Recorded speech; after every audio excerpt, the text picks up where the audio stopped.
श्रीमद्भगवद्गीता अथ प्रथमो अध्याय धृतराष्ट्र धर्मक्षेत्रे कुरुक्षेत्रे समवेता युयुत्सवा मामका पाण्डवाश्च एव किम अकुर्वत् संजय। संजय उवाच दृष्ट्वा तु पाण्डवानीकं व्यूढं दुर्योधनस्तदा आचार्यम् उपसंगम्य राजा वचनम् अब्रवीत्। पश्येतां पाण्डुपुत्राणाम् आचार्य महतीं चमुं व्यूढां द्रुपदपुत्रेण तब शिष्येण धीमता। मोना आप अवेलेबल हो या कोई और भी हिंदी पढ़ना जानता है तो पढ़ देती हूँ। पढ़ दो।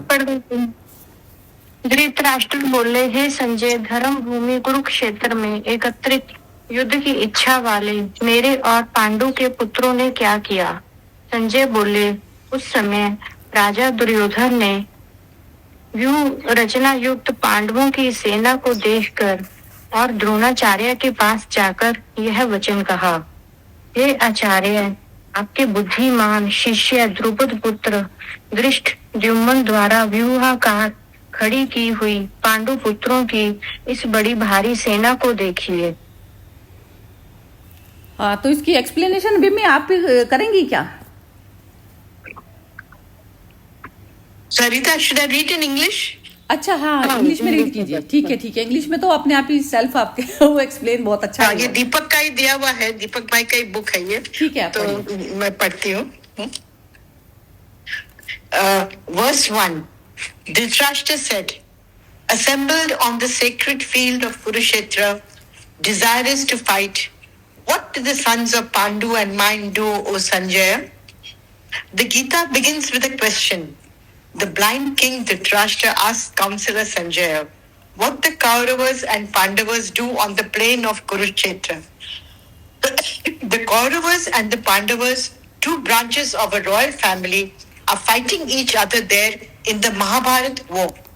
Dhritarashtra, the father of the evil Kauravas, remains in the palace in Hastinapur along with Sanjaya while the battle at Kurukshetra is fought. The great sage Vyasa has endowed Sanjaya with the special power of watching the proceedings of the battle from the palace. In this verse, Dhritarashtra asked Sanjaya to use this power and recount the details of the battle being fought between his sons and the sons of his brother Pandu. Dhritarashtra is infatuated with his sons. This weakness of his feeds the lust of the Kauravas for the sovereignty of the kingdom, leading to the war. Dhritarashtra represents the mind. The Kauravas are vicious and the Pandavas are virtuous. The Kauravas and the Pandavas represent the evil and the good tendencies respectively in a human being. The mind is ever attracted towards the negative tendencies. It staunchly defends these tendencies. As a result, there's an incessant conflict between the good and the bad within every human being. This is the significance of the Mahabharata war. The Bhagavad Gita starts with the words Dharamkshetra Kurukshetra. These opening words powerfully suggest the fall of mankind from the state of perfection. Dharamkshetra means the field of piety and Kurukshetra the field of conflict. The former denotes the original stature of man, a state of human perfection, of piety, righteousness, and divinity. From that height of perfection, man has fallen into a state of confusion and conflict within himself. His life is riddled with trials and tribulations, worries and anxieties, stress and strain. A Dharamkshetra has been reduced to a Kurukshetra. The role of the Gita is to rehabilitate and restore the Dharamkshetra in his Kurukshetra nature. The goal of Gita is to rehabilitate and restore man to his original state of being. Verse 2. Sanjay said, indeed, having seen the army of the Pandavas arrayed in battle, King Duryodhana then approached the teacher and spoke these words. In the second topic, covering verses 2 to 11, Duryodhana betrays his vanity and fear. Sanjay now begins his account of the proceedings on the battlefield. Duryodhana, the eldest brother of the Kauravas, sees the army of the Pandavas arrayed in battle. He approaches his teacher, Dronacharya, also called Drona, and speaks to him. Drona is the revered teacher of both branches of the royal family. He has taught archery to both the Kaurava and the Pandava warriors, including Duryodhana. The choice of the word king, Raja, in conjunction with the word teacher, Acharya, suggests a lack of devotion and reverence on the part of Duryodhana towards the master who taught him the art of warfare which he is about to use. Though stationed on the battlefield as a soldier, he retains the haughty demeanor of the king in Hastinapur, even while addressing Drona. This illustrates the vain nature of Duryodhana. The first chapter is full of such psychological implications.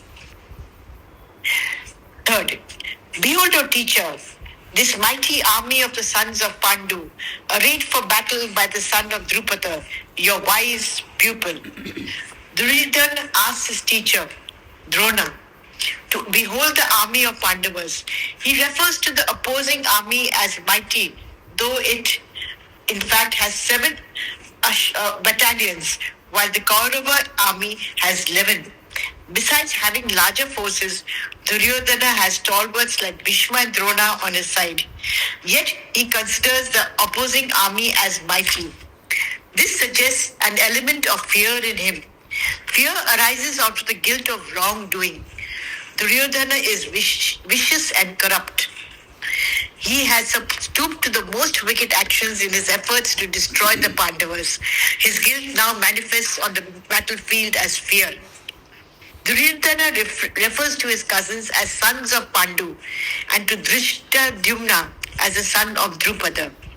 This subtly suggests the distance he feels and the disregard he holds for his close relatives. It reveals his selfish and self-centered nature. Also, his casual remark that the son of Drupada is thy wise disciple speaks of his inherent frustration. This sarcasm betrays his bitterness towards Drona for his having trained the excellent pupil Drishtadyumna, who now commands the forces which oppose him.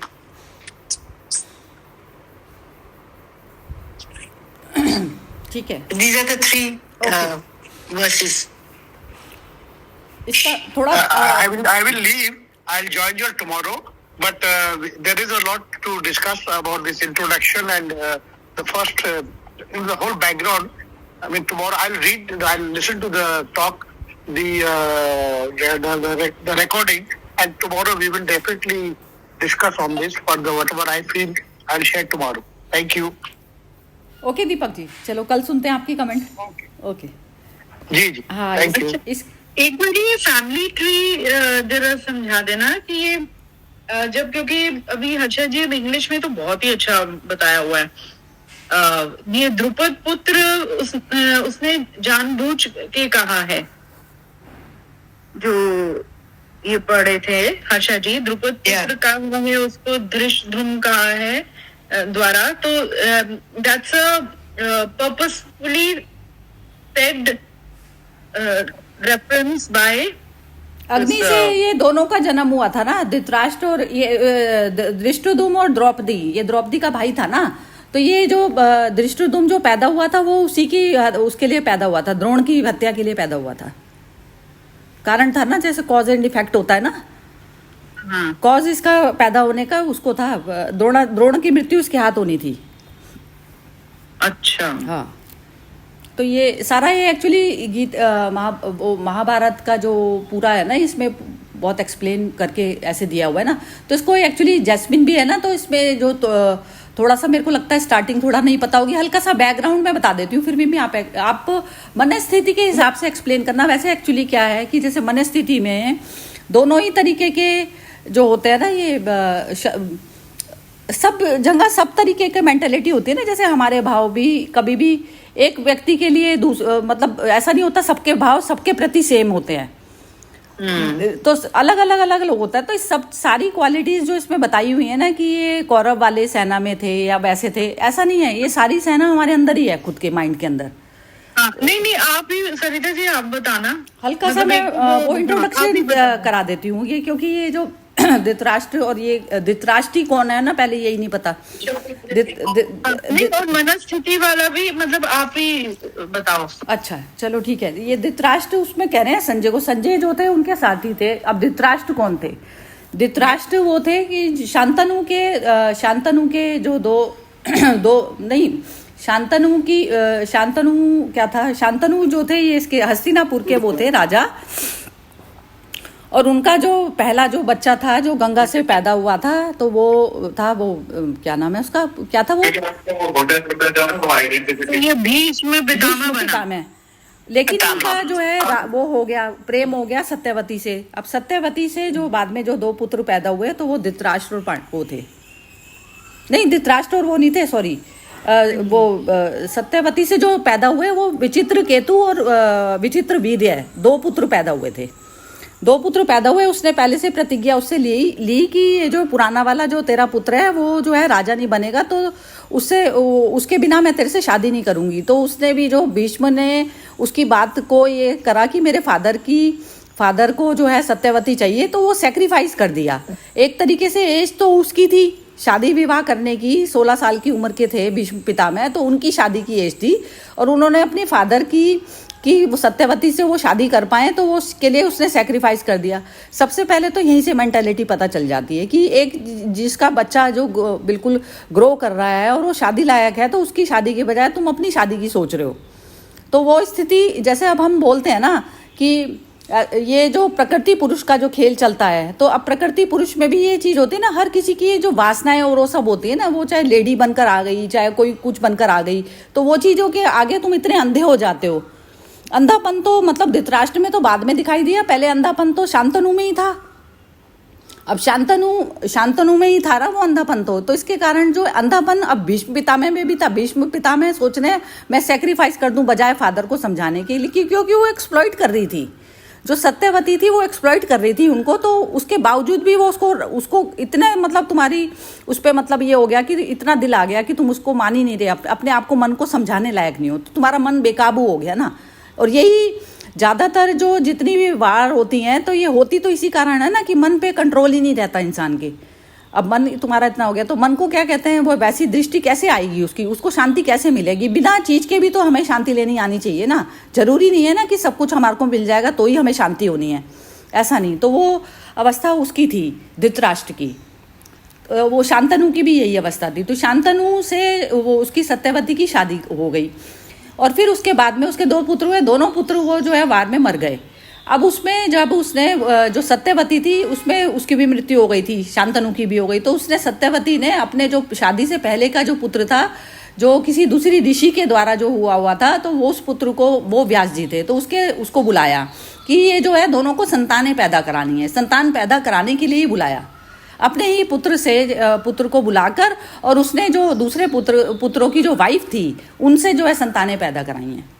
आप ये समझो कि ये कैसा चलता था, ये सब जो पुराने सिस्टम में भी कैसे चलती थी ये सब चीज़ें। मतलब एक ही अपने बेटे को बुलाकर और दूसरी जो वाइफ थी उनके थ्रू जो है मतलब पुत्र कराना एक मशीन वाली चीज़ हो गई। आप ये समझिए कि एक मशीनी वाली चीज़ हो गई ना, कि एक मशीन एक लेडी का जैसे शरीर यूज़ करा जाता है जैसे आज की डेट में भी, तो उस तरीके का ये चीज़ें पुराने ज़माने में भी चला करती थी। तो ये अवस्था उसकी थी। अब उसमें अब दोनों वो पैदा हुए, एक अंधा पैदा हुआ, एक वैसा था। जन्म से ही ना थोड़ा सा वो हेल्थ उसकी गड़बड़ रहा करती थी। पांडु था, धृतराष्ट्र का जो भाई था पांडु का उसमें राज्य में कोई इंटरेस्ट नहीं था, लेकिन पांडु ही लायक था राजा करने के लिए, क्योंकि ये तो अंधा था, तो इसको प्रायोरिटी बाद में दी जा रही थी। बड़ा तो धृतराष्ट्र था, लेकिन उसमें प्रायोरिटी पांडु को आंखों की वजह से दी जा रही थी। लेकिन वो इंटरेस्टेड नहीं था, उसको भी एक श्राप लगा हुआ था, क्योंकि उसने क्या करा था कि एक ऋषि किसी के साथ में संभोग में तो वहाँ तीर मार दिया था पशु समझकर। तो वो ऋषि ने श्राप दे दिया था, ऐसा स्टोरी में बताया जाता है कि श्राप दे दिया था कि तू तो जो है ना, जब भी तू संभोग वाले उसमें जाएगा तो तेरी मृत्यु हो जाएगी। तो उसने फिर ऐसा वाला श्राप उसको मिल गया था, तो उसने फिर वो राज्य को ही त्याग के वो चला गया। लेकिन वहाँ पर भी क्या हुआ कि वो जो जब उसने लेडीज़ पे मन तो आ ही जाता है, तो मन आ गया, लेकिन उसने ना संभोग वाली चीज़ नहीं करी। लेकिन उसके जो पुत्र थे ना, तो जैसे कुंती को तो वही मिला हुआ था, वैसे मिले थे ना कि वो मंत्रों के जाप से ऐसा वो पैदा कर दिया करती थी। तो उसने 5 पुत्र, तो वो 3 पुत्र अपने उसके लिए पैदा करे और 2 माधवी के लिए, माधवी जो दूसरी जो वाइफ थी उसकी, उसके उसमें, लेकिन वो माधवी के साथ में फिर वो उसमें बह गया प्रेम में, तो उसमें उसकी मृत्यु हो गई थी जब उसके साथ में संभोग क्रिया में जब वो उतरा, तो इस तरीके से मृत्यु हो गई। तो अब क्या हुआ, अब जब पीछे जिसने राज्य लिया तो अब उनका जो है मन उसमें लालच में आ गया, वापिस देना था। अब जब इसके पुत्र बड़े हुए, उसकी मृत्यु हो गई पांडु की। पांडु की मृत्यु के बाद में कुंती और माधवी की भी मृत्यु हो गई, क्योंकि वो दोनों की को श्राप था ना कि यदि संभोग में जाओगे तो तुम्हारी मृत्यु हो जाएगी। तो उसमें फिर कुंती अपने पुत्रों को लेकर वहां पर आ गई राज्य में। कुंती से वैसे विवाह नहीं हुआ था पांडु का? वैसा विवाह हुआ था, राज्य उसकी तरह से ही हुआ था, लेकिन फिर वो उसमें नहीं, तो वो भी तो वो फिर जब ये जो 5 पांडव पैदा हुए कुंती से नहीं पैदा हुए, उसने ये बताया ना उसको, कुंती को ये बताई ये बात ना, श्राप वाली बात बताई उसने उसको, तब भोग में जाऊंगा तो आई डाई। हाँ, ये चीज बताई उसने ना उसको। ऐसा माधवी के साथ वो बह गया। माधवी के उसने क्या करा, 2 पुत्रों का मंत्र का जाप ना उसको भी सिखा दिया कुंती ने, तो उसको सिखा दिया तो उसके भी हो गए, ऐसा बताया जाता है, मतलब महाभारत की स्टोरी में बताया जाता है। मैं तो खैर नहीं बिलीव करती इन चीज़ों में, लेकिन वैसा चीज़ बताई जाती है। तो अब उसमें जब दो पुत्र उसके थ्रू वो जो थे ना, वो नकुल सहदेव उसके थे माधवी के, और 3 उसके थे कुंती के। तो ये 5 पुत्रों को लेके खाली कुंती बची ना, वो भी मर गई थी। उसने भी वो आत्मदाह कर लिया ना उसके साथ में, पांडु के साथ में। वो मतलब वो दोनों में से वैसे तो वो था ना उस समय में कि दोनों ही जाना था अग्नि में, तो लेकिन उससे बच्चों को करने के लिए तो वो कुंती बची रह गई, उसने माधवी ने त्याग कर दिया अपने बॉडी का। तो इस तरीके से उसकी वो खत्म हो गया। तो जब वो लेकर आई ना वापिस, तो इनके मन पलट गया। ऐसा आप देखो कि जो राज्य जो 2 का होना था, तो दो में आराम से रह सकते थे ना दोनों, लेकिन पहले ही जो बीज जो था वो लालच का बीज पैदा हो गया ना अंदर। लालच का जो बीज, जहाँ से बीज उत्पन्न हुआ, बात वो है कहने की कि बीज था। अब बीज रूप में वो जो उसकी भी जो उम्र थी, क्या नाम है इसका, क्या नाम था इसका, दुर्योधन। जो दुर्योधन था, दुर्योधन की कोई उम्र बहुत ज्यादा थोड़ी ना थी। बच्चा जो है उसको समझाया जा सकता है ना, एक तल पर समझाया जा सकता है, लेकिन वो चीज समझाने के लेवल पर वो भी नहीं था। धृतराष्ट्र भी मोह में पागल, और दूसरी जो गांधारी थी उसने भी पट्टी बांधना, मतलब ये हो गया ना कि कोई भी चीज को, मतलब ये प्रतीक मात्र भी समझना पड़ेगा हमें कि पट्टी जो वो कुछ कर रहा है हरकत, तो उसके प्रति तुमने पट्टी बांध ली, वो तुम उसको प्रेम कह रहे हो। जैसे अब हम करते हैं कि एक इंसान कोई वैसी हरकत कर रहा है, जैसे हस्बैंड गलत मीन्स से पैसे ला रहा है, और फिर उसमें वाइफ भी जो है पट्टी बांध कर बैठी रहेगी, नहीं कोई बात नहीं, चल रहा है अपना, वो भी अपना जिंदगी जो है उसके साथ में। वैसे तो ये कोई प्यार थोड़ी ना होता है, राह दिखाना। तो उसने भी खुद भी पट्टी बांध ली। ऐसा तो उसमें ओरिजिनल उसमें तो ऐसा दिखाया है कि भाई उसमें वैसे पट्टी बांधी है उसने, लेकिन पट्टी मतलब उसके कर्मों को ना देखने की पट्टी बांध ली उसने। तो अब उसमें समझा सकते थे, लेकिन वो बीज जो है वहीं से उत्पन्न हुआ। और अब उसमें ये बता रहे हैं कि जैसे धृतराष्ट्र ने वो सब तो करा, अंधापन, अंधा मतलब इस तरीके से प्रतीक है कि आप इतने मन के हाथों में बिक गए कि आपके इतना अंधापन मतलब आ गया कि आपकी चेतना बिल्कुल ही खो गई उसमें। ये धृतराष्ट्र की अवस्था है। अब उसमें वो कह रहा है, अब क्रियोसिटी से पूछ रहा है संजय से, संजय उसको बताने वाला है वहाँ का युद्ध भूमि का विवरण। तो उसमें वो पूछ रहा है कि मेरे और उसके युद्ध की इच्छा वाले मेरे और पांडु के पुत्र, मतलब इच्छा वाले, इच्छा किसकी थी? इच्छा भी मतलब पांडवों की तो बिल्कुल भी नहीं थी इच्छा। यदि दे देते तो कोई ये थोड़ी ना कह रहे थे कि वो तो बिल्कुल मतलब 5 गांव लेने तक में भी लिमिटेड हो गए थे। लेकिन वो कह रहे हैं इच्छा वाले, मतलब ये भी चीज में कितना गलत, उसका क्वेश्चन ही कितना गलत है कि उसको इतना अंधापन आया हुआ है कि वो ये वाली चीज बोल रहा है कि युद्ध की इच्छा करने के लिए जो एकत्रित हुए हैं मेरे और पांडु के पुत्रों ने क्या किया। अब उसमें संजय जो है उसको बता रहे हैं ये चीज, बस ये चीज है। अब वो स्टार्टिंग आप देखोगे कि ये क्रियोसिटी जो किसको होती है, मेन क्रियोसिटी किसको होती है, उसको कोई उसकी पांडु के पुत्रों की फिक्र थोड़ी ना है। अपने पुत्रों के साथ में लगा दिया कि मतलब पांडु के पुत्र मेरे पुत्रों के साथ में क्या कर रहे हैं, उसको अपने पुत्रों की जानने की इच्छा है। पांडु के पुत्र तो भाड़ में जाए, मतलब ये चीज है ना, नहीं तो फाइट करके खुद ही दिला देता। अब उसमें साथ कौन कौन दे रहे हैं ये सेना में भी बताएंगे। अब सेना में आप देखो कि सही में किसका साथ दे रहे हैं, तो उनकी भी तो मनस्थिति देखोगे कि ज्ञानी ध्यानी होकर भी कौन सी सेना में खड़ा है। बात वो है। अब जैसे इसमें था 100 भाई थे कौरव में एक युत्सु था, उसको वो ज्ञानी था, वो कृष्ण का भक्त था। कृष्ण भक्त मतलब कि उसको मटेरियल से ऊपर में अपनी शांति चाहिए थी। तो वो अवस्था थी, तो उसने पहले ही तल पर ही युद्ध से वो वहां से कौरव से हटके पांडवों की सेना में आ गया था वो। तो ऐसा नहीं है कि आंख नहीं होती, आंख होती है, लेकिन हम करते नहीं हैं वो चीज़, हम प्रिफर नहीं करते उस चीज़ को करना। तो ये अवस्था जो है इसमें ये गीता की स्टार्टिंग बेसिकली बहुत ज़्यादा इम्पोर्टेंट है। तो अब जरा ये आप बिम्मी इसको करो, जरा पढ़ो, फिर इसमें साथ साथ में मैं सपोर्ट करूँगी आपको। ये संजय बोले जो इसका मतलब क्या है, ये जो राजा दुर्योधन ने व्यूहरचना युक्त, ये क्या है मतलब इसका? ये व्यू रचना ये हो गया ना कि जैसे व्यूहरचना युक्त, व्यू रचना तो वो हो गई ना कि जैसे एक प्लान करके करी जाती है, एक प्लान करके करी जाती है ना कि कौन कौन सा सेना में कौन कौन आगे खड़ा होगा, कौन पीछे खड़ा होगा, इस तरीके से प्लानिंग करी जाती है ना। अब जैसे हम माइंड में भी करते हैं इस तरीके की चीज़, पहले मेंटली तौर पर उठती है ना ये चीज़ हमारी, और फिर हम बाहर में करते हैं। जैसे जो हमारा काबिल बंदा है उसको कहाँ रखेंगे, वो कितना इंपॉर्टेंट है, उसको कितना हमारे को वैसे करके रखना है। तो व्यू रचना में पांडवों की सेना को देखकर और द्रोणाचार्य के पास में जाकर यह कहा। अब ये इसमें दुर्योधन कह रहा है। अब दुर्योधन क्या कह रहा है? कह रहा है, हे आचार्य, आपके बुद्धिमान शिष्य द्रुपद पुत्र धृष्टद्युम्न द्वारा व्यूहकार खड़ी हुई पांडु पुत्रों की इस बड़ी भारी सेना को देखिए। अब उसमें ना ये सेनापति इधर से तो धृष्टद्युम्न था, क्या नाम है ये, इधर पांडवों की सेना में वो था, और इधर की तरफ पर द्रोण था, ऐसा था। तो ये चीज और वो द्रुपद का पुत्र था। हाँ, द्रुपद का पुत्र, ये द्रुपद का पुत्र था। तो द्रुपद जो है पहले दोनों मित्र थे, ये द्रोणाचार्य और वो दोनों मित्र थे। तो बाद में इन दोनों की दुश्मनी हो गई थी, और बहुत ज्यादा अच्छे मित्र थे, लेकिन बाद में दुश्मनी हो गई थी इनकी।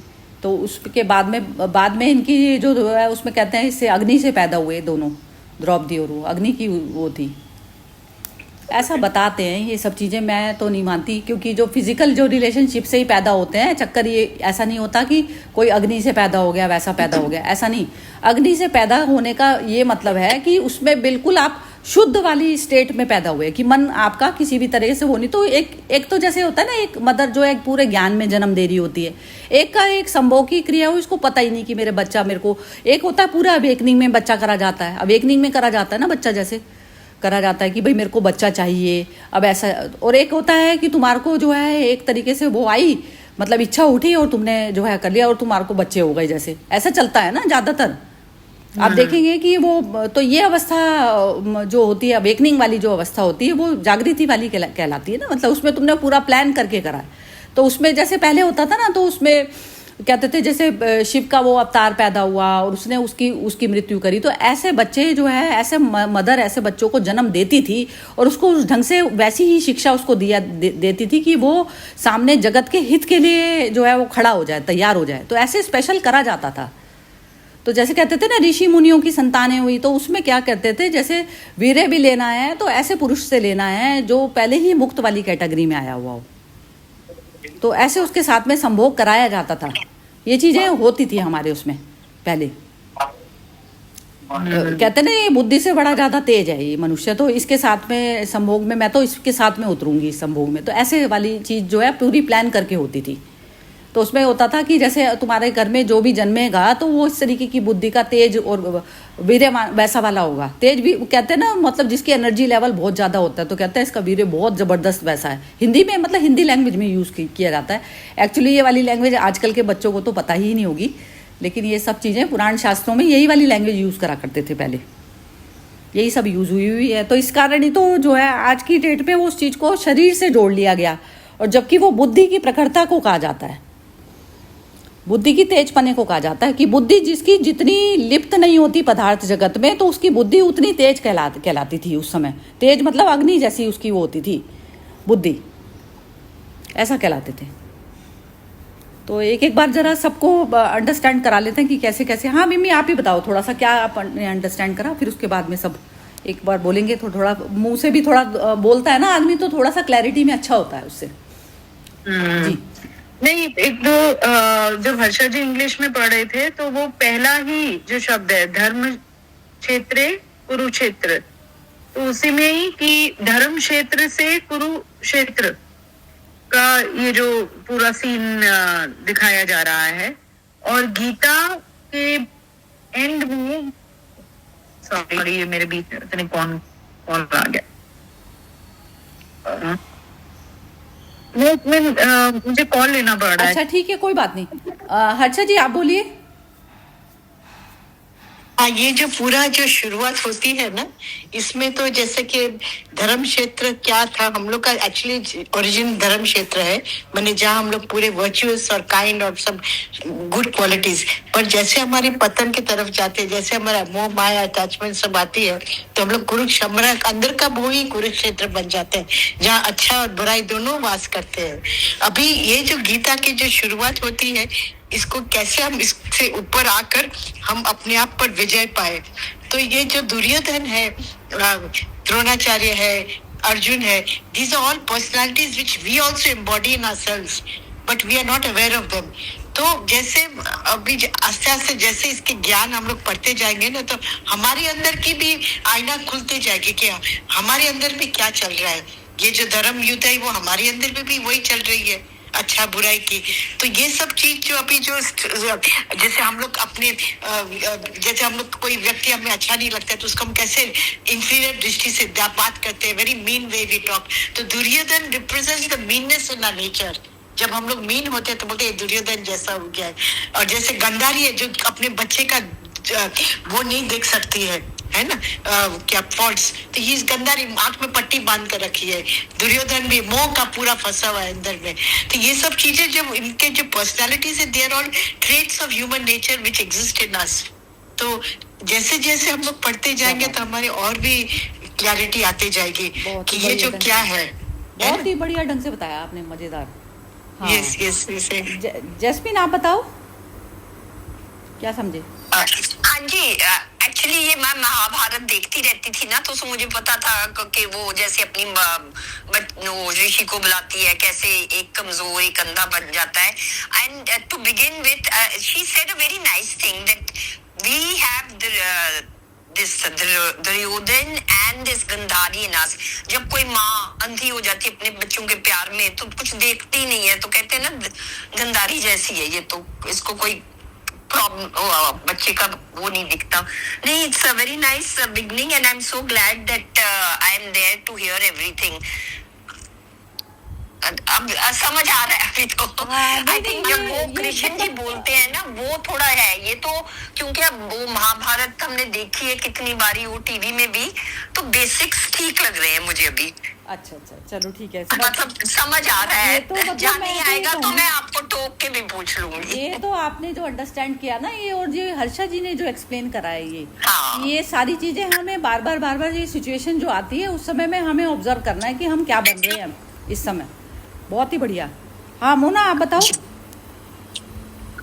जी। ये जो इसमें वो आपने स्टोरी बताई ना, ये इसमें वही जैसे वो पुत्र के मुंह में या औलाद के मुंह में और एक स्त्री के मुंह में, ये तो मतलब टू मच लगता है आज। मतलब इसमें वो भगवान ने बोला कि कलयुग में भी माँ बच्चे को पेरेंट्स इतना प्यार करेंगे कि उसके खून निकल आएगा, बछड़े के खून निकलने लग जाता है। तो ये तो पहले भी होता था ऐसे ही, अगर आज ऐसे होता। लेकिन आज तो मुझे लगता है इतना भी नहीं। जैसे वो भीष्म पितामह, उसकी एज की उम्र शादी की और उसके फादर की शादी होगी, मतलब कितना, मतलब टू मच लगता है ना। अभी बहुत ज्यादा ऐसे हुआ, बल्कि आज की डेट में मुझे लगता है इतना नहीं होता होएगा।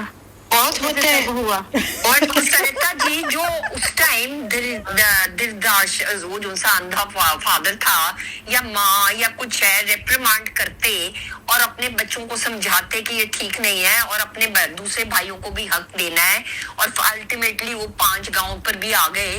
तो प्रॉब्लम तो मेरे को लगता है पेरेंट्स ने शुरू करी। जो पेरेंट्स ने सही टाइम पर एक थपेड़ा मार दिया होता तो सब ठीक हो जाता। नहीं, वो उम्मीद भी कर नहीं सकते ना, क्योंकि जो आप ये देखिए जिस उसका जो तो उनको भी तो लालच था ना अंधे वाले राजे को कि भैया मैं नहीं बना तो मेरा बेटा बैठे। ये जो अवस्था आ रही है, आप पुराना जो जैसे बीज देखेंगे ना, तो बीज कहाँ से आया हुआ था ना, वो शांतनु से आए हुए ना। शांतनु से आया मैं ना। हाँ हाँ हाँ, वहीं से आए हैं। बीज है लेकिन हाँ, दोनों दोनों गड़बड़ तो तरीके उसी ने की शुरू, गड़बड़ उसी ने शुरू की, वासना से तो वो पीड़ित हो गया ना, वो सत्यवती को। हाँ, तो ये चीज आप देखें, वो क्या होता है ना, जैसे हम हमारे अंदर भी दोनों तरीके से है ना, देवता वो दूसरा वाला जो पांडु था वो वैसा था, वो अच्छा था।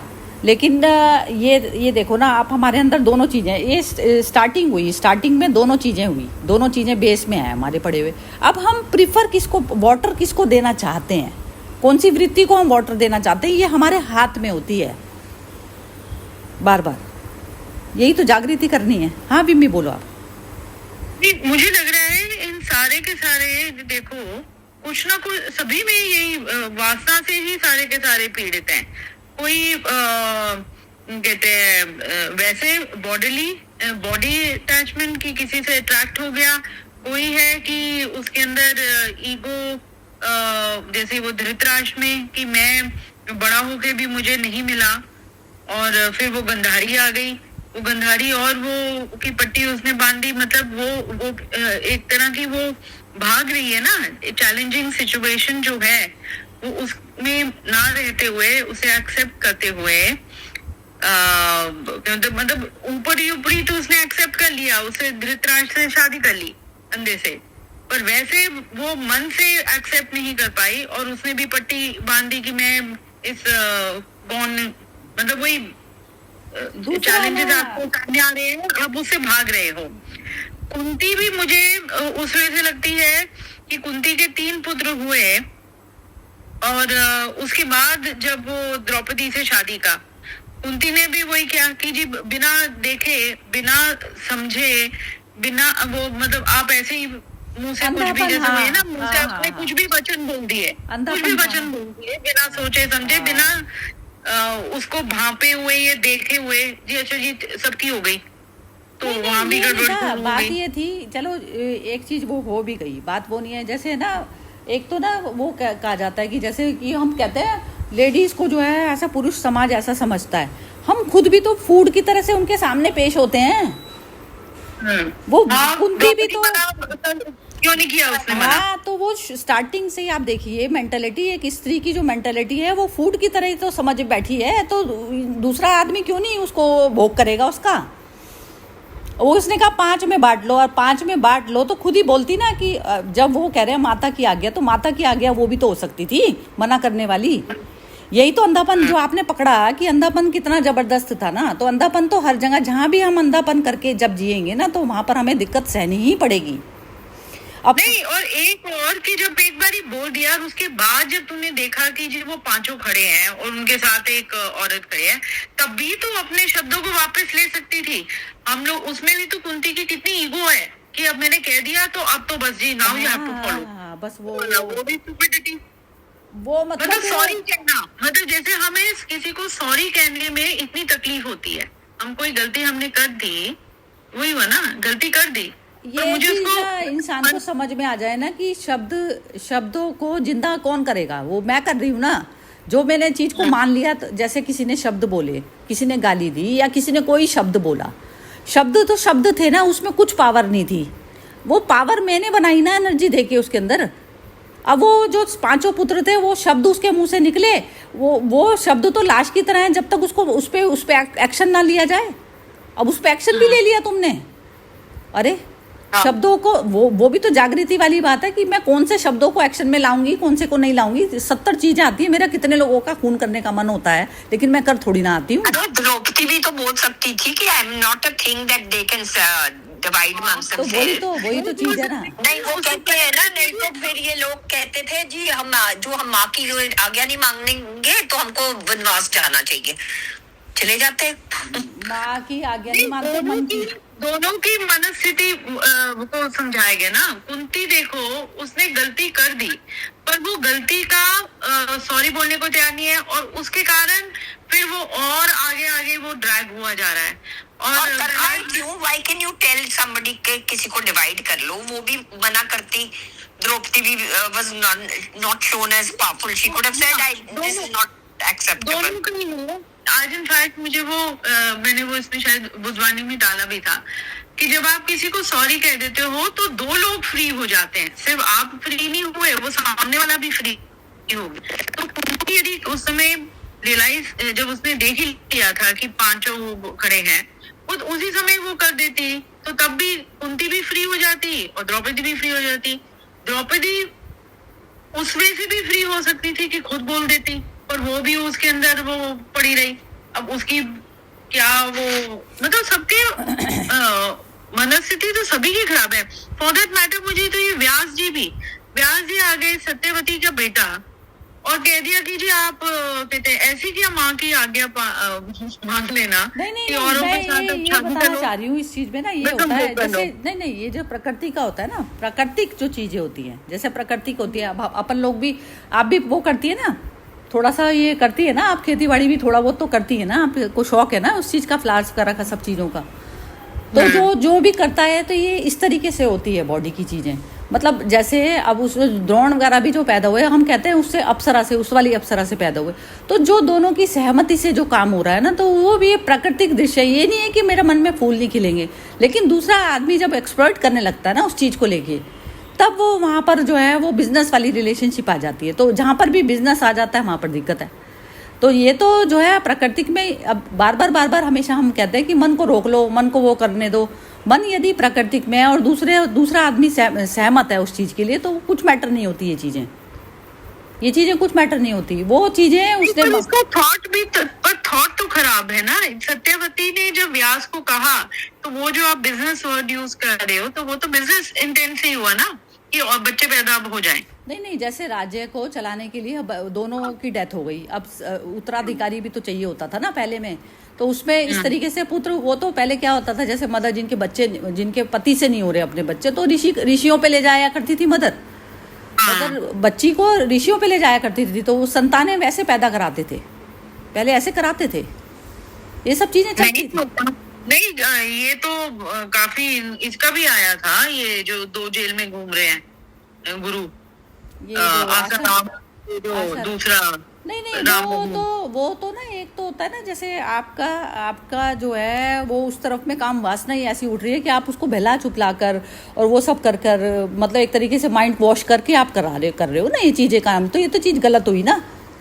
नहीं इनका ये भी कि काफी जैसे लेडीज अपनी वही बहुओं को लेके आती थी कि भाई इनके साथ संभोग करने के लिए बनता है। अच्छा, इनका भी पहले वाला किस्सा। वो प्रेशर में, यहाँ तो इंडिया में तो पता नहीं क्या क्या होता है। इंडिया में तो ना बहुत ही बुरा हाल है, क्योंकि एक तो वो जो डॉटर इन लॉ होती है वो प्रेशर में भी तो रहती है ना, यहाँ पर भी तो बहुत टॉर्चर भी तो, इस तरीके की भी तो परिवार बहुत ज़्यादा है ना। ये चक्कर है, वो पूरी तरह से ज्ञान को समझा तो है नहीं। अब समझोगे, समझ में आए तो ये चीज़ होती है ना, जैसे मेरे को ग्लानि भाव नहीं रहेगा ना, यदि मेरे को कोई पुरुष अपने पति के अलावा भी कोई पसंद आता है तो मैं ग्लानि में क्यों जाऊंगी, यदि वो भी मेरे से मतलब फिजिकल रिलेशनशिप में कुछ मैटर नहीं करती कि आपने जो है एक के साथ ही करनी जरूरी है, ऐसा कुछ नहीं होता। लेकिन ये होता है उसमें ब्लैकमेलिंग जो शुरू हो जाती है, वो वाली परेशानी सबसे ज़्यादा है। और दूसरा ये होता है कि हमारे माइंड इतने खुले हुए ही नहीं है कि हम उस चीज़ को एक्सेप्ट करें। इवन हस्बैंड भी हो इस तरीके का तो हम कहाँ एक्सेप्ट कर पाते हैं ये चीज़ें। लेकिन ऐसा का ये उनके साथ करना, ये विचित्र केतु और दूसरे की वाइफ के साथ संभोग करना जस्ट फॉर के बच्चों के लिए, फिर वो छोड़ के चल दिया। उसने रोकने की कोशिश करी, रोकने की कोशिश करी। वो कहने लगा कि मेरे को तो वेदों के मैं उस पर लगा हुआ हूँ, वेदों को डिवाइड करने में लगा हूँ, तो मैं तो जा रहा हूँ वहाँ। तो उसने इंटरेस्ट नहीं लिया। और बेसिकली ये वाली जो फाइट हो रही है, इसके साक्षी खुद ही थे ये व्यास जी के, उससे तो लिखी गई है ये गीता। मतलब ये है कि अपना पूरा वृक्ष पैदा भी हो रहा है, लेकिन उसको भी फिर भी तुम दृष्टा भाव से देख रहे हो, एज अ विटनेस की तरह तुम देख रहे हो। ये अवस्था हमारी अपनी भी होनी चाहिए, जैसे व्यास जी की थी दृष्टि। सब कुछ कर लिया, भगवान कृष्ण भी तो ऐसे ही थे ना, 16,000 रानियां रख ली, सब कुछ कर लिया, लेकिन उसके बाद भी महायोगी कहलाए। तो वो अवस्था तो हमारी भी आनी चाहिए ना। अब जैसे ये है ना कि मन पे यदि कोई चीज़ मेरे आ रही है, तो मन में वो कोई चीज़ मेरे मन पे आ रही है, मेनका कहते हैं ना उस चीज़ को, जो जहाँ पर भी मेरा मन भागा उस चीज़ को मेनका कहा जाता है कि मेनका है ये सारी लालच संसार के। अब इवन किसी ने कोई बैड शब्द भी कह दिए, वो भी मेरे, तो वो भी मेनका ही तो है। जो चीज़ को मेरे को याद करना पड़ रहा है। जो चीज़ सहज मिली हुई है ना, सहजता में रहना पड़ेगा मुझे। जो चीज़ को मुझे बार बार जो मेरे चीज़ पे जाके मेरी एनर्जी को खा रही है, तो वो चीज़ तो मेरे को यूज़ हो रही है ना मेरी ये चीज़। तो ये अवस्था जो है मुझे जाननी पड़ेगी अपनी, कोई भी जो चीज़। तो ये सारी जो मेनकाओं को हमारे को दूर करना होता है ना, ये कि कोई भी अवस्था जो ऐसी है जो जिसको मैं दूसरों के द्वारा खरीदी जा रही हूँ, वो चीज़ हो गई ना। तो वो सारी अवस्था, तो यहाँ पर परेशानी तो इसी चीज़ से आती है सब। एक बार इनसे भी पूछते हैं, ये क्या नाम है, इन्होंने नहीं बोला। दीपा आप बोलिए जरा कुछ। हाँ दीपा, आप बोलना चाहेंगी कुछ? दीपा, अच्छा ये तो चलो ठीक है। ठीक है बिम्मी, आप बोलो। चलो, और किसी को जो भी कुछ बोलना है बोलो। हेलो, हाँ जी, मैं बोलती हूँ दीपा। हाँ जी, दीपा आ गई थी। हाँ, थोड़ा दो। तो मैं बोलती हूँ जो मुझे समझ आया, मतलब एज इट इज, मैं सिर्फ उसका ही देख के बोलती हूँ, है ना, एक्सप्लेनेशन। तो इसमें क्या हुआ कि इसने बोला पहले कि धर्म क्षेत्र कुरुक्षेत्र, मीनिंग कि देखो जो हमारा जन्म होता है ना, जैसे इवन ज्योतिष के अनुसार जो भी जन्म होता है वो धर्म होता है। तो धर्म अर्थ काम मोक्ष होता है। तो धर्म से ही सारी चीजें होल्ड करती है। जैसे तप होता है, ऐसा ही धर्म होता है। तो अगर वो, मगर धर्म करने के लिए बहुत एनर्जी चाहिए, क्योंकि वो जैसे आप कहिए कुरुक्षेत्र, वो एक धर्म और धर्म को में धर्म का पक्ष लेने के लिए बहुत ज्यादा वो चाहिए, सत्व चाहिए। तो इसीलिए, और एक कन्फ्लिक्ट, जैसे कि उन्होंने बोला था, कन्फ्लिक्ट बहुत होता है। तो युद्ध भूमि में अगर कुरुक्षेत्र वो बोल रहे, मतलब ये है कि वो धर्म भूमि थी और कन्फ्लिक्ट की भूमि थी। धर्म के लिए जहाँ उन्होंने युद्ध किया, कि जैसे दोनों में से ठीक तो एक ही था ना भाई, एक ही सही था ना, बाकी तो एक गलत पार्टी थी। तो उन्होंने कहा मेरे अब इच्छा थी उनकी युद्ध के लिए, क्योंकि कोई उसमें से कोई रास्ता नहीं निकल रहा था। तो राजा दुर्योधन ने चक्रव्यूह आकार, मतलब उसमें क्या है, एक जैसे चक्र आकार में करते हैं, जैसे वो चक्र आकार में पजल भी आती है ना, तो ऐसे ही उन्होंने चक्रव्यूह आकार में ऐसे उसको किया। तो मगर ये जो द्रुपद का पुत्र था धृष्टद्युम्न, ये बुद्धिमान था और द्रोणाचार्य का ये शिष्य था। तो उसने और पांडु के पुत्रों ने, उन्होंने ये सेना खड़ी की। मीन्स कि जो सामने वाला है, अब मैं आपको मतलब जो मुझे भी ध्यान आ रहा है कि जो सामने वाला है हमें पूरी अच्छे से फंसा देता है कि मान लो हमें कहीं से पार पाना है, मगर सामने वाले तो व्यू रचना कर रखी है, चाहे अकेले चाहे 10 लोगों के साथ मिलके। अब उस व्यू में से हमें कैसे जाना है, तो ये अब हमें सोचना है। तो इसके लिए भी स्किल चाहिए।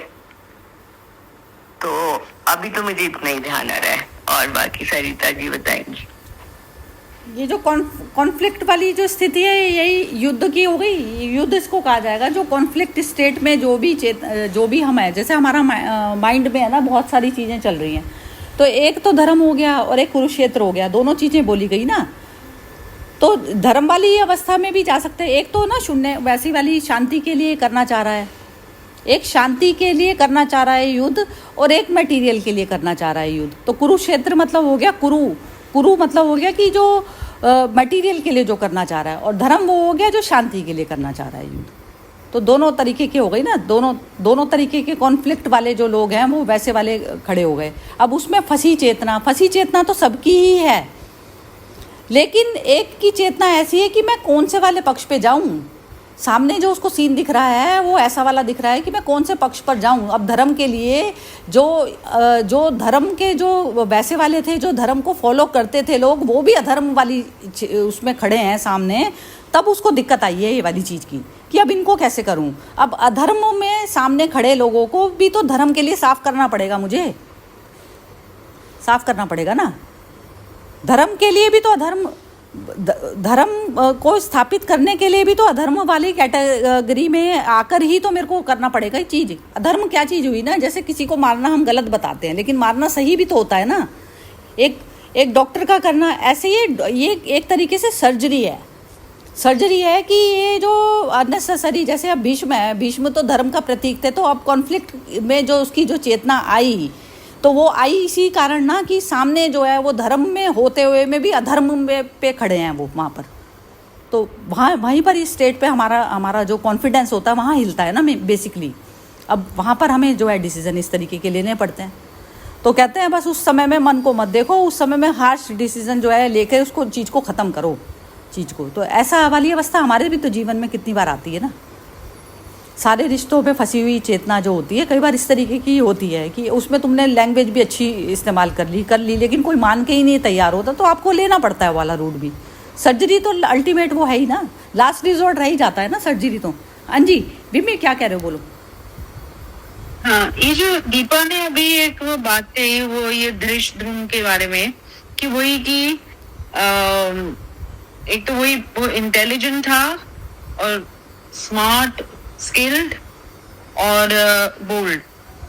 तो उसकी मतलब सेना जबकि इनकी कम थी, हाँ, पर जो ये जो दुर्योधन है उसको, क्योंकि वो फियर में था, उसको मतलब वो इतनी बड़ी सेना होने के बावजूद, क्योंकि उसके मन में डर था और दूसरी तरफ सेना कम थी, पर धृष्टद्युम्न क्योंकि वो इंटेलिजेंट और स्मार्ट था, तो उसने इस तरह से स्ट्रैटेजाइज किया सब कुछ कि वो इतनी बड़ी सेना दिख रही थी।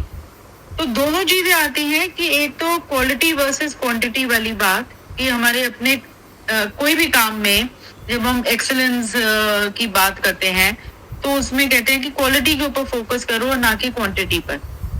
तो यहाँ पर ये धृष्टद्युम्न का वो है कि उसने अपने ऐसे स्ट्रैटेजाइज किया, because he was skilled and intelligent and all that, तो उसके कारण ही वाज बोल्ड और decisive also. So he focused on कि सेना कम होते हुए भी दैट क्वालिटी पार्ट, और उधर उसकी इतनी बड़ी क्वांटिटी है, इतने सारे लोग हैं, पर उसके दिमाग में बिकॉज ही स्टैंड्स फियरफुल, मतलब वो एक ये वो भी दिखा रहे हैं कि जो गलत इंसान है उसका कहीं ना कहीं उसका भी मन में तो ये नहीं है कि वो, उसको भी कहीं ना कहीं तो मन में डर रहता ही है। क्योंकि आप जितने भी वैसे भी देखोगे ना, जैसे ये विलन्स का भी दिखाते हैं मूवीज में, जो दिखाते हैं दे माइट बी किलिंग, पर उनकी भी एक कमजोरी होती है कि उनके बच्चे प्रोटेक्टिव हैं ना। तो वो मुझे लगा कि दोनों का भी यहाँ पर अगेन दैट एटीट्यूड और एक वो जो माइंडसेट है, एक तो वही क्वालिटी वर्सेस क्वांटिटी वाला, और उसके अंदर कि धृष्टद्युम्न वाज वेरी क्लियर और उसने बहुत अच्छी तरह से स्ट्रैटेजाइज किया, और दुर्योधन क्योंकि ये फियर के उसमें था तो उसको अपनी बड़ी सेना की वो ताकत को भी वो कमजोर समझ रहा था। मतलब वही हो गया ना कि जैसे 10 मूर्ख बैठे हैं, धूमिल हो रहा है वो भी, जैसे ब्लाइंडर्स आ गए यार। ब्लाइंडर्स वही हो गए ना चीज़ें, जिसकी अटैचमेंट हो गई ना मटेरियल वाली चीज़ों की वजह से, तो डिसीजन बुद्धि नहीं ले पाती है। और क्या है, बुद्धि की प्रखरता क्यों नहीं होगी, सबकी हो सकती है। और आपके जो डर होता है, मतलब उससे मुझे मतलब भी डर हो ध्यान गए, है कि भय हो गया, राग हो गया, द्वेष हो गया, तो आप नहीं कर पाते हो कोई चीज। हाँ, तो जब इंसान भी होगी आप नहीं कर पाओगे क्योंकि डर है। ये भी क्या होता है ना, जैसे ये हम हर एक आदमी की, जैसे वो कहते हैं ना, हर इंसान की जो एक आइडेंटिटी होती है, तो आइडेंटिटी को कैसे पहचानते हो कि विम्मी यदि क्लैरिटी में नहीं बोलेगी तो विम्मी विम्मी नहीं है, मैं नहीं हूँ। यदि मैं बिल्कुल वैसा, बिल्कुल जैसे कहते हैं ना, हर किसी चीज़ को, मेरा थोड़ा सा रफ स्टाइल है, लेकिन रफ वाला जो चीज़ में क्लैरिटी, एक मतलब जैसे वो आइडेंटिटी हमारी बन जाती है वो चीज़ की, कि उससे वो आदमी पहचाना जाता है। अब ये राग द्वेष इतनी जो कहते हैं, जितनी सत्य तो एक ही होता है ना, और असत्य की इतनी बड़ी सेना होती है। असत मतलब क्या जगत होता है, असत जगत ये होता है जो सारी हमारी अंदर की जो वृत्तियाँ हैं उनको मैं कंट्रोल वाले मैनर में यूज़ ही नहीं कर पा रही हूँ। घृणा तो एक अच्छे सत्य में स्थित वाले इंसान को भी घृणा होती है ना, ऐसे इंसान से तो जो इस तरीके की हरकतें करता है उससे होती है, घृणा क्यों नहीं होगी। लेकिन वो रूट कौन सा लेता है, बात वो है कहने की, वो अपना उसको अपनी सेल्फ होकर नहीं होती उसको घृणा, उसको तो अपने स्वरूप का ज्ञान ही है, तो वो उस तरीके से नहीं करता उसको ट्रीट, उसको वो कहता है कि इसकी घृणा को काटना है, वो इंसान को नहीं काटने की सोचता। सत्य में जो स्थित बंदा होता है वो इंसान से कभी भी नहीं बैर करता, वो शरीर से नहीं बैर कर रहा होता किसी के भी, वो उस वृत्ति को काटने की कोशिश करता है। अब वो उस वृत्ति को जब आप जिसकी कटी कटाई हैं ऑलरेडी वृत्तियाँ, तो वो वाली कैटेगरी वाले लोग जो थे वो ज़्यादा थे उसकी सेना में, पांडवों की सेना। तो वो इसीलिए तो पांडवों की सेना थी ना, क्योंकि उसमें प्रकाशित लोग थे, सारे प्रकाश में आए हुए लोग थे। मटेरियल से ऊपर एक चेतना वाला तल था उनका, ये होता है ना। तो भीड़ तो जो सारी जो है वो तो भीड़ में ही चलता है, जो आदमी मटेरियल में है वो भीड़ में ही चलता है। वो भीड़ तो इसीलिए दिखाई है कौरवों की। होते या ना होते, मुझे लगता है कि क्योंकि दुर्योधन का जैसे वही मनोस्थिति उसकी वजह कि वो फियर में है, और इसके कारण उसके पास इतने सारे वो धुरंधर खड़े हैं जो मतलब बहुत ही स्किल्ड हैं। वो भीष्म पितामह उसके पास है, वो द्रोणाचार्य उसके पास है, बाकी सब वो हैं, कर्ण उसके पास है, पर तभी वो उनकी वैल्यू ना करते हुए, उनकी स्किल्स की, उनकी बुद्धिमत्ता की कोई वैल्यू ना करते हुए, वो क्योंकि डर में है तो वो देख ही नहीं पा रहा, वो भी अंधा ही हुआ है यहाँ पर। तो वो अपने अहंकार में ही इतना अहंकार के कारण वही फियर तो है ही उसके, और वो एक सब में होता है ना डर। द्रोण को भी तो डर था, नहीं तो द्रोण और वो लोगों को दोनों को क्या डर था ऐसा छोड़ने में। ये भी तो अपने उससे बंधे हुए थे ना कुछ एक जो भी चीज है, तुम राज से बंधे हो कुछ हो, वो तुम्हारी कमजोरी है। तुम अपने वचन से भी दबे हो। यदि मेरे अभी कुछ बोल दिया और नेक्स्ट पल में मुझे पता चलता है कि मैं करेक्ट नहीं थी, और मेरे को उसमें क्या मेरी मतलब परेशानी हो जाती है, मुझे क्यों नहीं मैं एक्सेप्ट कर पाती, वो मैं ही तोड़ी हुई होती है और क्या है।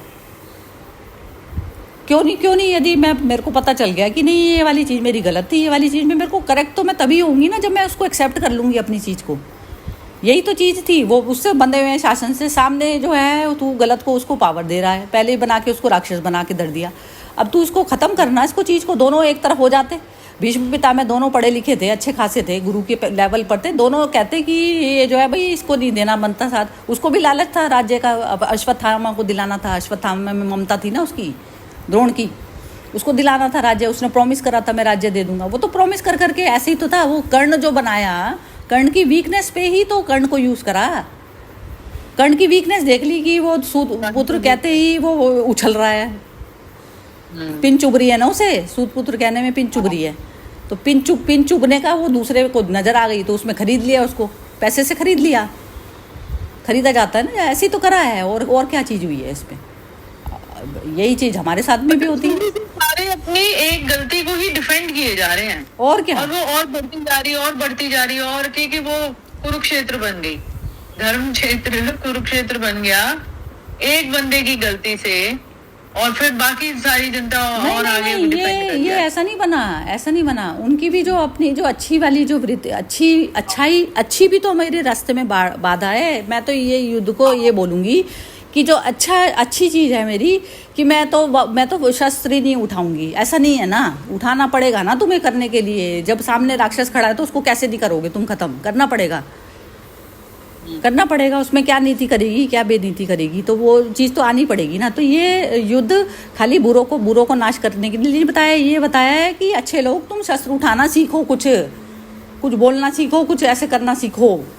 ये चीज़ बताई गई है। मैं तो अच्छों के लिए कह रही हूँ ये वाली चीज़, ये अच्छों के लिए गीता है। ये बुरों के लिए तो बुरे तो है ही जो है। बुरे वाले तो इंसान अपने आप से लड़ रहा होता है, उसको पता होता है मैं बुरा हूँ। अच्छे वाले जो अच्छे लेके बैठे होते हैं ना, अपना इमेजिन, अपना नाम, वो उनको काला होने से डर लगता है अपने, इस कारण नहीं उठाते शस्त्र। वो उठाते तो बुराई को इतना पनपने क्यों दे रहे हो? पनप के इतना बड़ा वृक्ष बना रहे हो तो बना तो तुम ही रहे हो ना।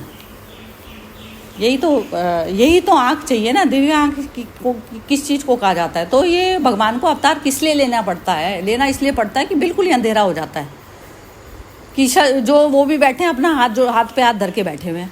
अरे तुम्हारे पास में पावर है, उसका इस्तेमाल करो ना, ख़त्म कहानी। उसमें क्या मैटर कर रही है? लेकिन करते नहीं है ये भीष्म पितामह जैसे लोग, करते नहीं है ये हरकत। हर वक्त उस वृक्ष को, उनकी वृत्तियों को पाले जाएंगे उनको, अपने फादर की वृत्ति को पाले जा रहे हैं। अरे तुम पानी किस चीज़ को दे रहे हैं तो देख लो तुम। मेरी एक सिस्टर है यहाँ पर, जैसे सबसे बड़ी वाली सिस्टर है, उसकी शॉपिंग ना इतनी ज़बरदस्त वीकनेस है, भयंकर वाली वीकनेस है। ओल्ड दिल्ली जाएंगे हम लोग वो करने, 1 महीना में एक बार इकट्ठे होते हैं वहाँ पर ना जाकर अपना शॉपिंग का।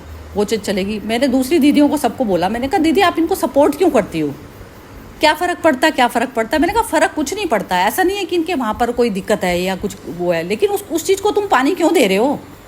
एक तो उनकी खुद की वीकनेस और ऊपर से तुम उसको दे चले जा रहे हो, लेकिन नहीं समझ में आती किसी को भी। मैंने देखा घर में ही इतने अंधे लोग बैठे हैं कि उनको समझ ही नहीं आती। मेरे को तो वहाँ पर भी जो है ना उसकी कैटेगरी में डाला हुआ है, रावण की कैटेगरी में डाला हुआ है मुझे अपने घर में भी, क्योंकि ऐसी बात बोलती हूँ ना तो वो सुहाती नहीं किसी को। ये तो चीज़ ये वाला हाल होता है, सुनने को तैयार कौन है। और दिखते बूझते हुए में भी ना जो है उसको प्रकाश की तरफ पे आने नहीं, वृत्ति इतनी ज़बरदस्त पड़ी हुई है, तुम्हारे से संभाला जा रहा नहीं है, कुछ करा नहीं जा रहा, इतनी तुम्हारा शरीर खराब हो चुका, उसके बाद में भी तुम्हारी वृत्ति इतनी ज़बरदस्त जो है उसमें पड़ी हुई है। वो चीज़ को तुम सपोर्ट तो मत दो ना, कम से कम। चलो कुछ दे रहे हो नहीं ले रहे हो, लेकिन ये चीज़ें तो करनी पड़ती हैं ना। डे टू डे रूटीन में जो हमारे आसपास के जो लोग हैं उनमें इस तरीके की चीज़ें जब तक जागृति आएगी नहीं कैसे चलेगा चीज़। ये अवस्था बहुत रहती है, घरों में भी रहती है ये चीज़। हाँ जी हर्षा जी आप बोलिए कुछ।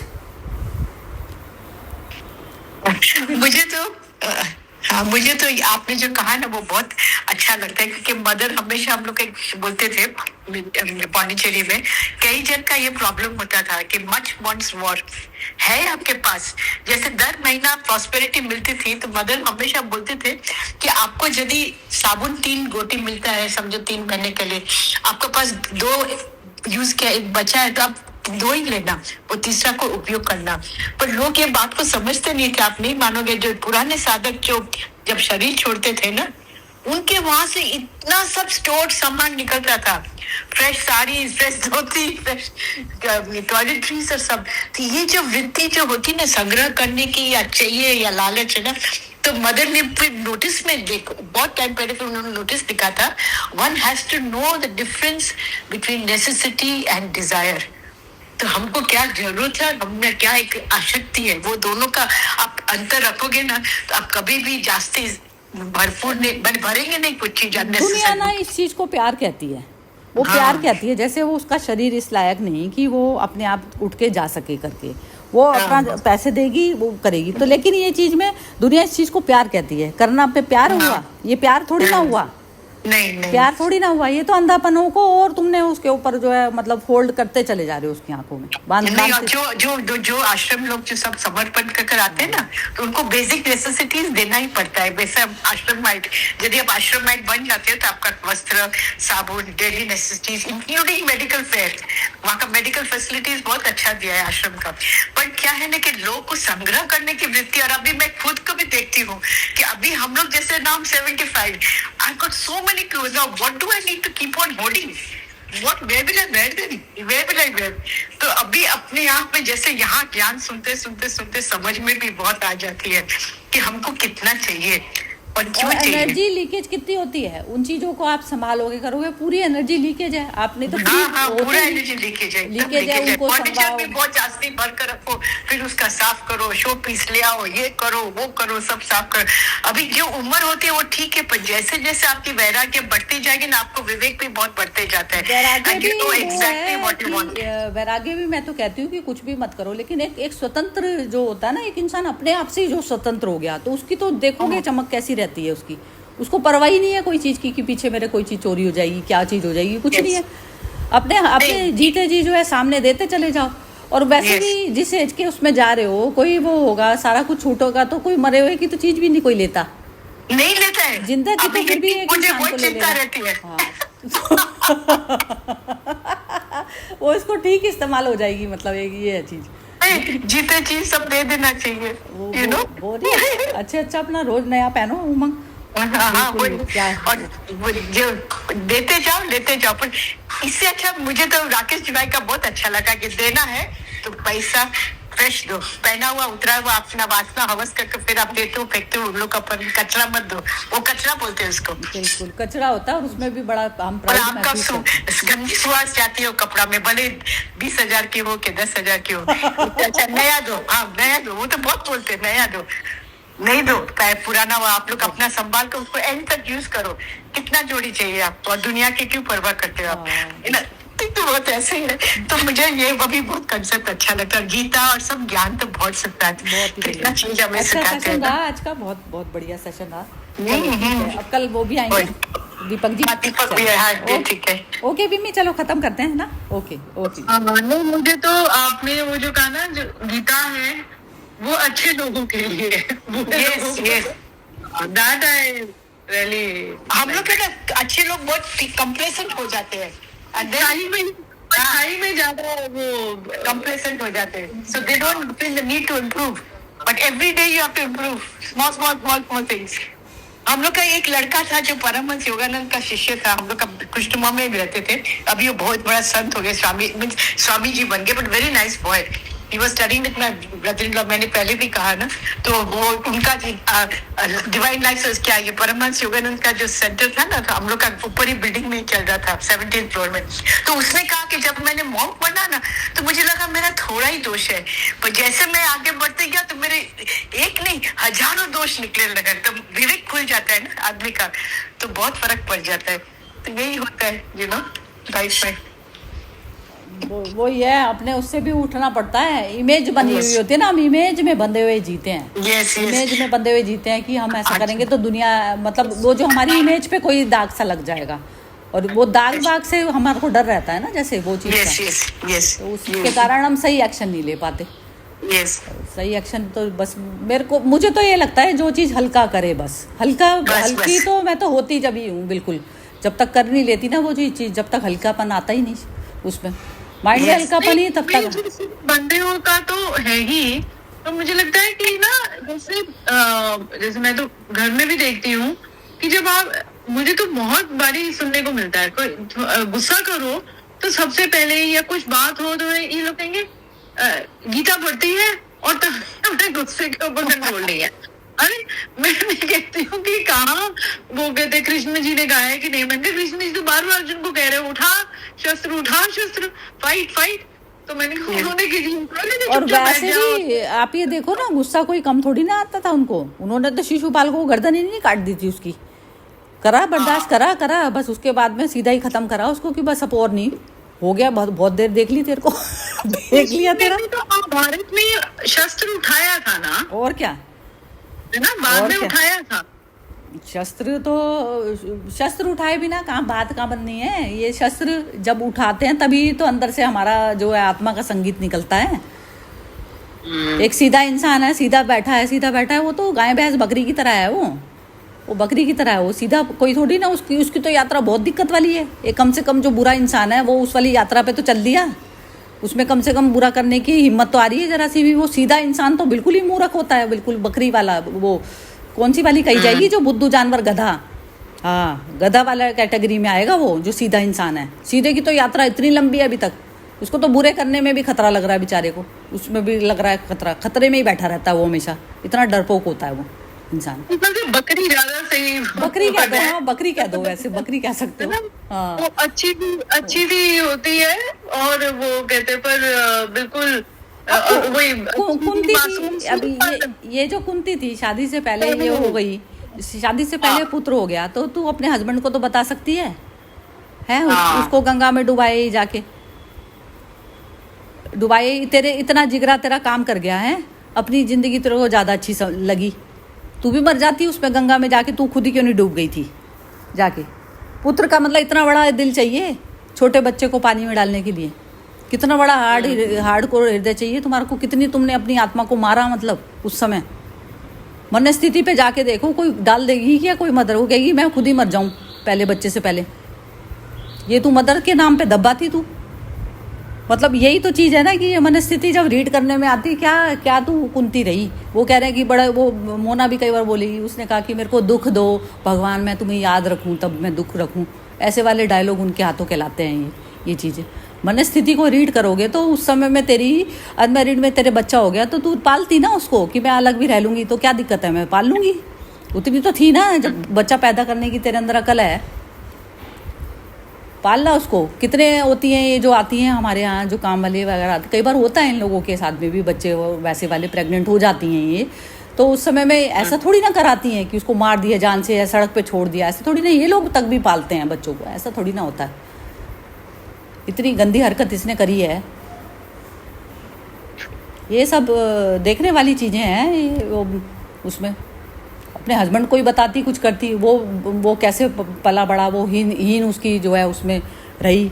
बाद में बिल्कुल एंड में अपना उसको यूज़ करना था, जब पांचों पांडव का था, तो तब जाके बता के आ रही है उसको रहस्य कि जो है तू तो मेरा पुत्र था, तू बकश दे इनको बकश दे, क्योंकि पालते हुए में ममता उनसे ज़्यादा हो गई पांचों से। तू तो दूर का था, पड़ा हुआ, कोई बात नहीं। ये सब चीज़ें देखो ना, क्या ड्रामा चला है हमारे उसमें, और हम ऐसे वाले उसमें लेके भी हम समझ नहीं पा रहे हैं गीता को। ये चीज़ है ना, ये कैसे ड्रामे थे, ये ड्रामा ही तो था सारा, और था क्या। कुंती पे तो बहुत आता है गुस्सा में, मुझे तो बहुत कई बार आता है गुस्सा कि ये जो है हरकत, मतलब एक लेडी हो के माँ होकर तुम कर सकते हो ये वाली हरकत। मदर का तो ऐसा होता है कि मदर तो भगवान से ऊपर बताया जाता है मदर को, कि बच्चे के लिए कुछ भी कर सकती है वो अपने। इससे बढ़िया तो कम से कम गांधारी और वही थी, कुंती से बढ़िया तो ये चीज़ है। चलो जी वो बुराई भलाई हो गई। ओके जी, कोई भी चीज है ना ब्लाइंडली एक्सेप्ट करना, वो भी वही आपने जो कहा ना, उसका भीतर का सही हम लोग को सार निकाल कर चलना है। कुंती नोबल करके उसकी नोबिलिटी में अंदर भी एक स्वार्थ थी। तो ये भी हम लोग को समझना है कि हमारे अंदर में भी कभी कभी हम लोग बाहर से कुछ बोलते हैं, उसमें हमारा और स्वार्थ। ऐसा नहीं होता कि उसको करेक्ट करा नहीं जा सकता अपने एक्शन को। यस, नेक्स्ट मोमेंट में तुम्हारे पास अपॉर्चुनिटी होती है, तुम उस चीज़ को करेक्ट कर लो, करते नहीं है। लेकिन समाज के डर, ये डर, और डर का किस चीज़ का खाया पड़ा हुआ है तेरे को, किस चीज़ का खाया हुआ था डर। बहुत बिंदास होती थी उस समय की वूमेन, ऐसा नहीं होता था कि ऐसी दबी कुचली होती थी हमारे टाइप की, ऐसी नहीं होती थी। बहुत स्मार्ट होती थी। पूरे उसका नहीं था, जो केकई थी उसने करा नहीं था पहले, ये बाद में आई है ये महाभारत। तो केकई ने पूरे अपने उसके लिए पूरा रोप चलता था उनका, महारानियों का सब चलते थे उस समय में, जमाने में। ऐसा कुछ नहीं था कि नहीं चलती थी उनकी। वुमेन से सुन के राजा अपने वो डिसीजन चेंज कर लिया करते थे, ऐसा कुछ नहीं था। ओके जी, खत्म करते हैं आज का। जय श्री कृष्ण। जय श्री कृष्ण। जय श्री कृष्ण।